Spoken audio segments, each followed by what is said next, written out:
Many tourists are drawn to the volcanic region of Bicol. Geographically part of the Pacific Ring of Fire, it is home to the world's one and only active and perfect cone, the Mayon volcano.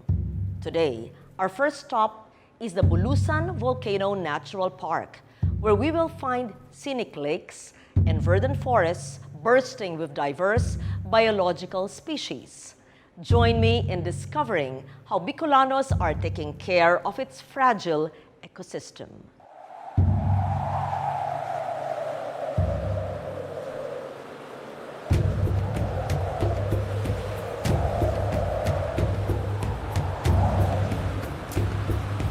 A highland wilderness obscured by the clouds. A scenic lake that breathes utmost serenity. A green forest throbbing with diverse species.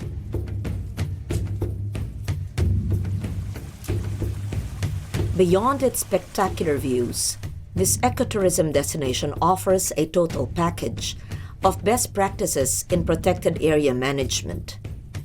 Its greatest strength is an enlightened network of communities linked by one common goal: to nurture and preserve the Bulusan Volcano Natural Park.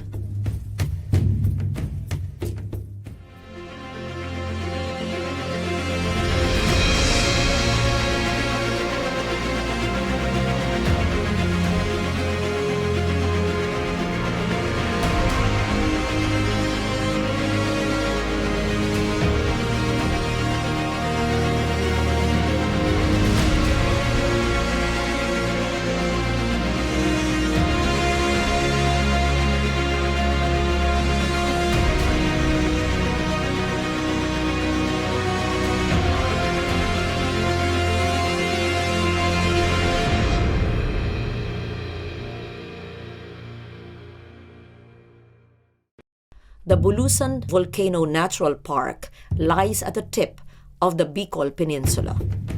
It is an acknowledged ecological jewel of the province of Sorsogon. Bulos came from the word where water flows, and we owe this because of the rich Bulusan Volcano Natural Park, which serves as our watershed.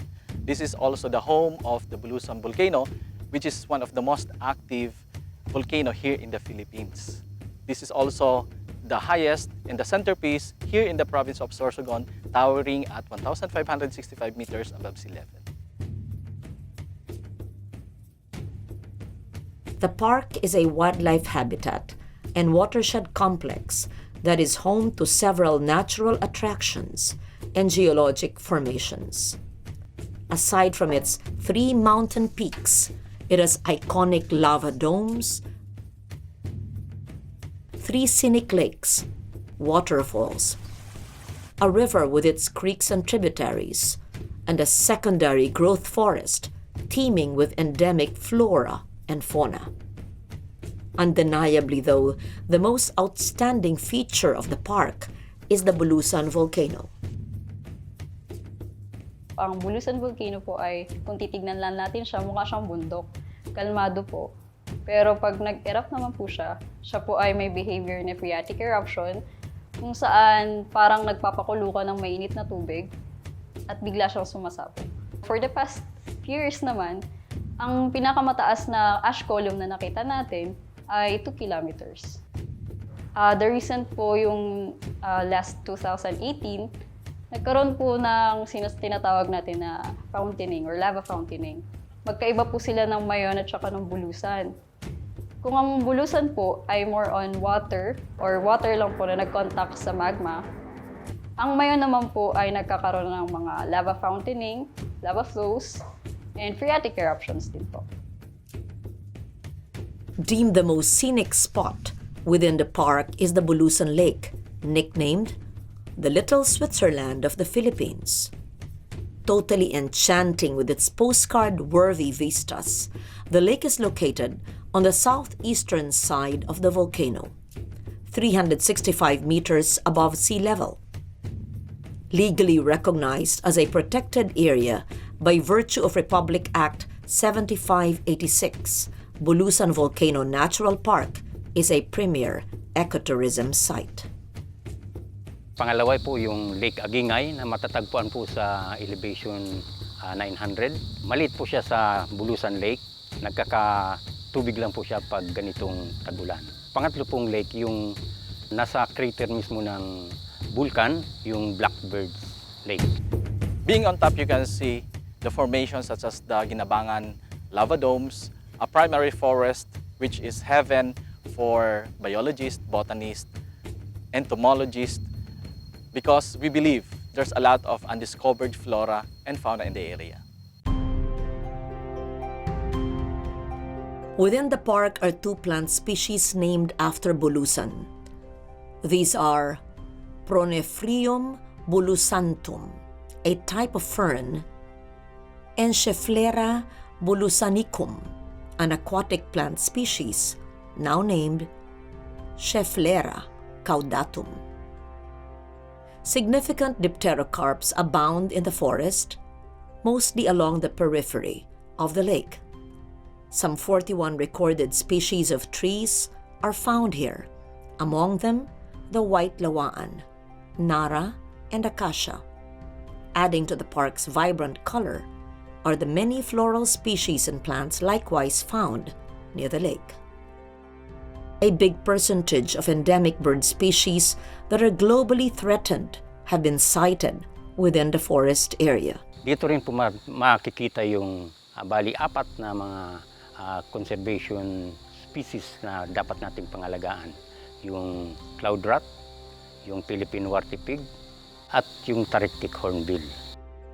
Making the lake their home are various fish and shrimp species, brown snails, and colorful butterflies. Over the years, the park has faced daunting conservation challenges. The fortunate presence and leadership of individuals and groups of bonded residents gave rise to a concerted move to combat all these. We believe it's the community that will really help the local government unit sa pag-protect po ng ating ecosystem.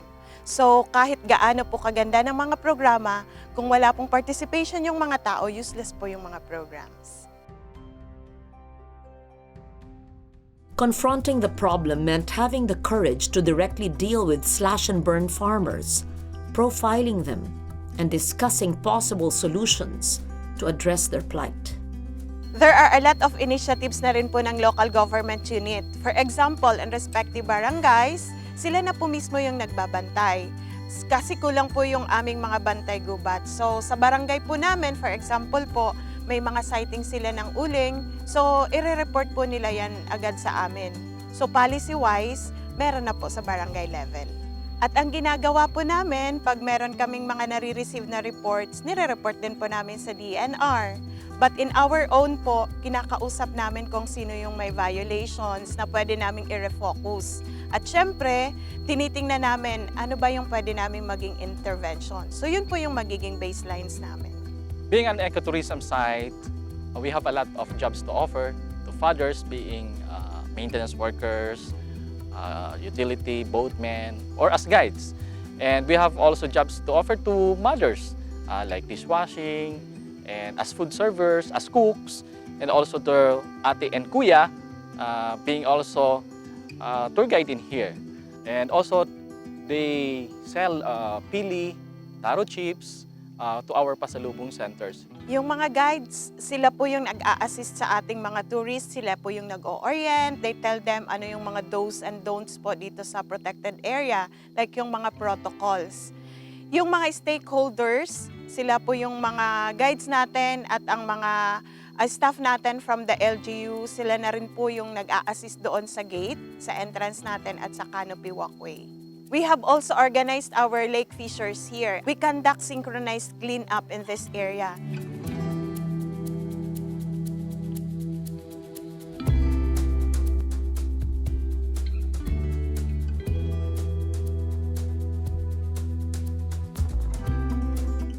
There's a constant engagement with the people, the various national government agencies, the local government unit, and even private sector who partnered with us in the provision of livelihood to our beneficiaries. And this initiative becomes a conservation success because of the economic benefit that are being derived by the people who used to destroy the natural park. Awareness and appreciation, yan po ang pinaka-basic sa kahit ano pong conservation program.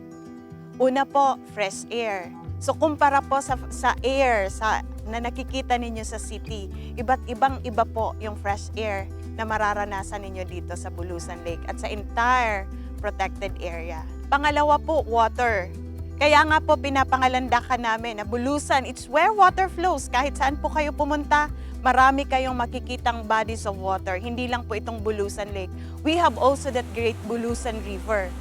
Nung mga nakalaang eco trail nga po, we really love the runners, seeing them scooping water po at iniinom nila yung tubig. At so far po, wala kaming nabalitaan na nagkaroon ng LBM dahil po sa pag-inom ng tubig. So that's really an indicator po na maganda po yung ating watershed dito. At yan po ay dahil na rin sa protection at conservation program ng ating lugar.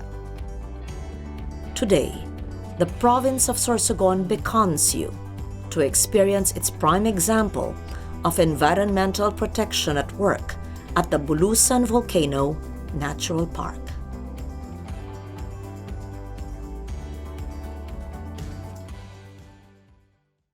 This time, we zero in on the significant role of communities in the conservation of the last remaining tropical rainforest in Bicol. Water is life, and this is most evident in Mt. Isarog Natural Park.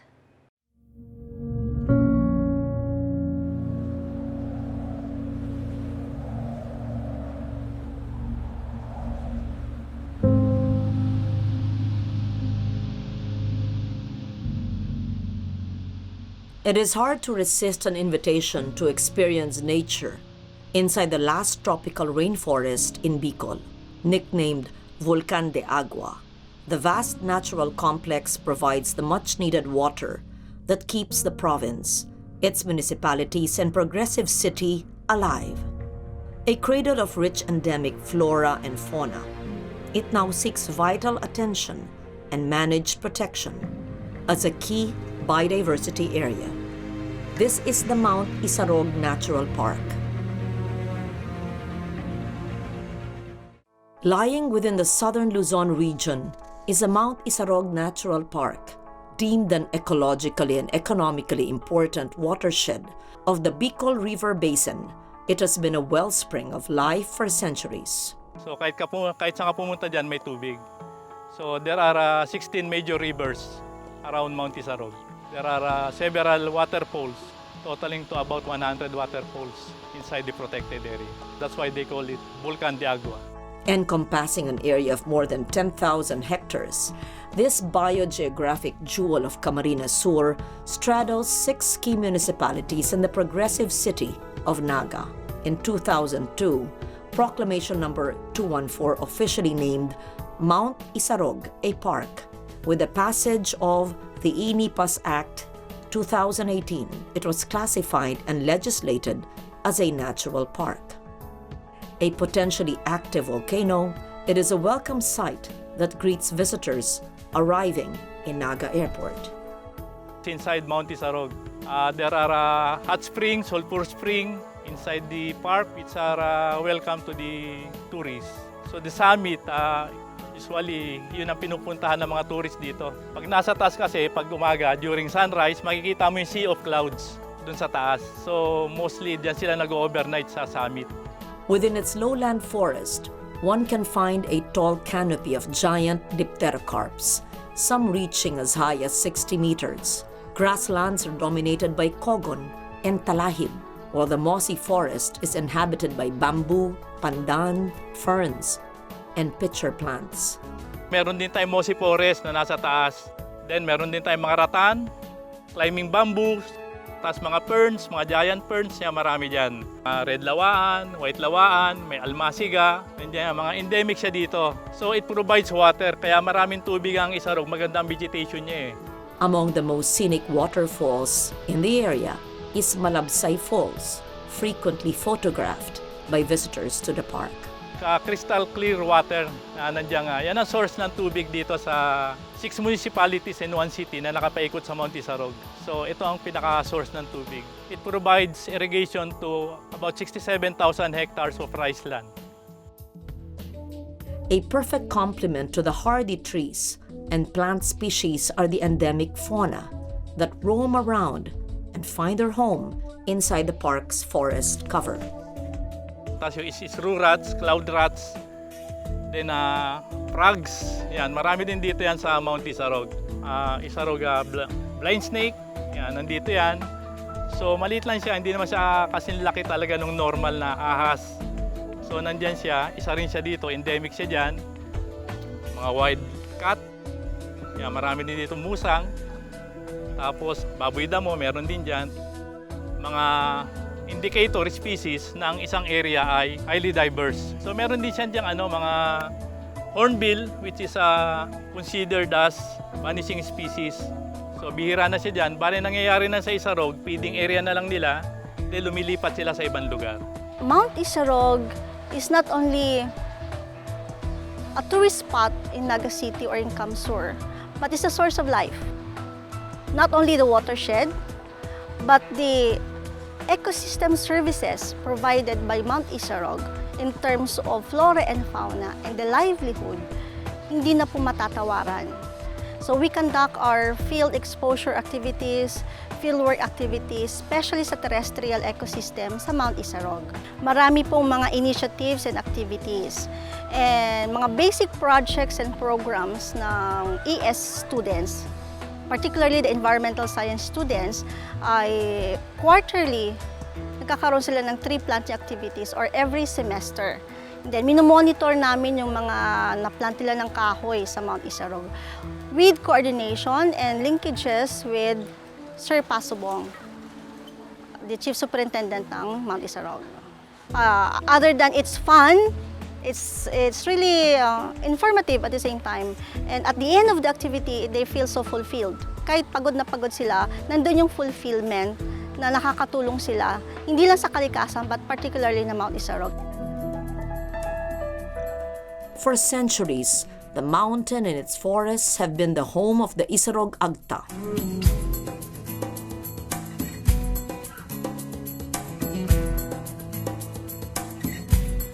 Karamihan po dito nakatira is mga may dugong ay tatabang karamihan po nakatira dito. Halos dito na po sila lumaki. Sa ngayon po ang nakatirang population sa amin is nasa 1,200 at yung household po is almost 200 plus lang po. Pagsasaka, mga pagtatanim ng mga gulay, ano-anong mga root crops dito. Primary resource namin is yung sabaka, tubuhan, nakikitrabaho din yung mga tao. Yung ginagawa nilang lubid, mga roof na ginagawang lubid, at yung fibers niya ma'am, yung tinatawag namin balakbak, pinebenta ng mga tao dito at dinadala po sa kung saan-saan na lugar. So activities nila dyan, kinukonsider natin yung mga tribal practices kasi dyan sila kumukuha ng livelihood, gaya ng agricultural cropping, tapos yung iba handicrafts, hindi natin maiwasan, may kumukuha rin sila ng mga plants para sa pagkain nila dyan sa loob. Then mga honey, mga honeybee, may mga kinukuha rin sila for their livelihood. With coordination sa NCIP, National Commission for Indigenous People.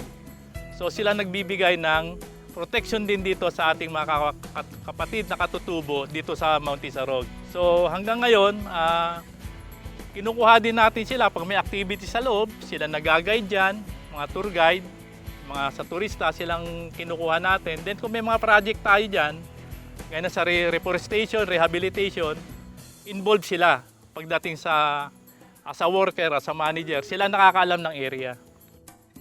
Working with the DENR through the Protected Area Management Board, indigenous communities of the Agta are actively engaged to be visible and active protectors of the forest. Bilang isang punong barangay, ang isa sa pinaka-objective talaga namin is yung maprotektaran yung Mount Isarog in the way na pagtatanim po ng mga kahoy, tapos talagang ipagbawal yung mga illegal logging. Kaya yun po talaga mahigpit namin na pinatutupad sa aming barangay. Dito kami pinanganak kaya talagang pinoprotektahan namin po ang Mount Isarog. Kasi parang mapanganib na masira siya. Pag nasira siya kasi sabi ng mga matatanda, tubig daw po yan. Halos buong nito ay maapektuhan ng Kaya sobrang importante sa amin. Today, the biggest threats faced by the park involve the illegal settlement of park occupants, poaching of timber, as well as uncoordinated developments within and around the park. Kasi meron tayong 2 zones dyan sa protected area, yung strict protection zone saka multiple use zone. Sa multiple use zone, pwede rin yung human activities. Pagka na-survey na natin kung ilan talaga yung park occupants, bibigyan natin sila ng isang area dyan kung saan sila magkakaroon lang ng development, agricultural practices, eventually siguro may settlement din, pero limited na lang sila sa ibang area. Unlike now, sporadic ang location nila. Yun ang isa sa program. Gathering stakeholders of the park into one governing body is a Protected Area Management Board or PAMB, composed of representatives from the province's barangays, municipalities, and city. Tapos meron din tayong local government unit, gaya ng Naga City, na tumutulong din sa protection ng Mount Isarog. Then meron din Metro Naga Water District, sila ang governing body.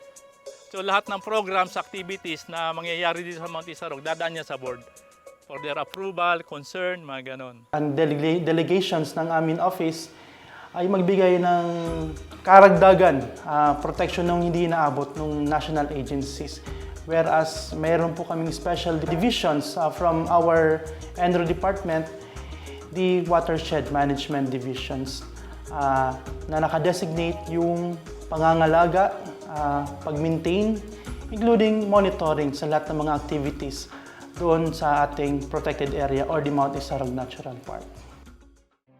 Timber poaching within the park remains a threat, a challenge that is critically addressed by active patrollers and park residents.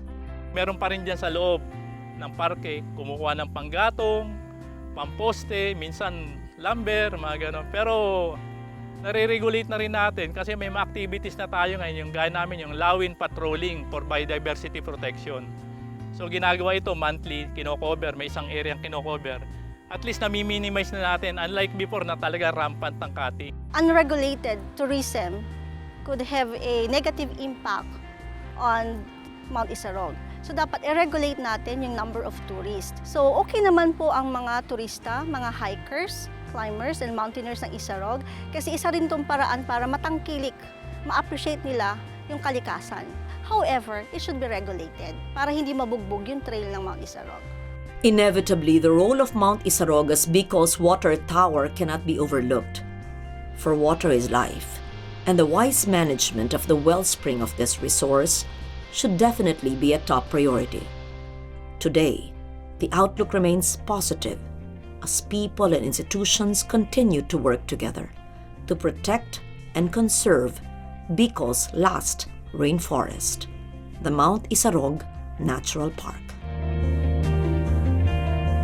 Protected areas demand our care and attention. Beyond Bicol, there are several others located near you that you may want to visit and discover. It is about time you and I do something to keep them protected.